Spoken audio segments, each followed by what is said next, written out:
আজ ছিল শ্রীর হাতে খড়ি। তো সকাল সকাল স্নান ধান সেরে তারপর ঠাকুরের গোছগাছ করে ঠাকুরের পুজো শুরু হলো। শ্রী আমার সাথে ঠাকুর ঘরে প্রদীপ জ্বালানো, ধূপ জ্বালানো, ধূপ দেখানো, নমস্কার করে পুজো যখন শুরু হলো খানিকক্ষণ দাঁড়িয়ে আমার সাথে পুজো দেখে তারপরে যিনি পুজো করছিলেন তিনি তো শ্রীয়ের মন্নার কোলে বসে সুন্দর করে হাতে খড়ি দিয়ে তারপর মাকে নমস্কার করে পুষ্পাঞ্জলির পর্ব হলো। সমস্ত কিছু করে তারপর ঘরের পুজো সম্পন্ন।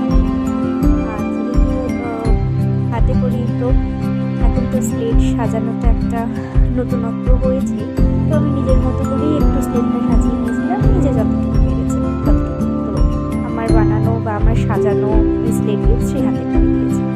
যেহেতু এই জিনিসটা তো আর কখনো ফিরবে না, এই হাতে খড়ির পাটটা তো এই একবারই, তো সেই জন্য নিজের মতো করে সাজিয়ে নিয়েছি। তো যাই হোক, সরস্বতী পুজো আপাতত শেষ হলো। এবার তো একটু বেরোনোর পালা, স্কুলে যাওয়ার পালা, সেগুলো থাকছে নেক্সট ভিডিও। দেখা হচ্ছে পরের ভিডিও।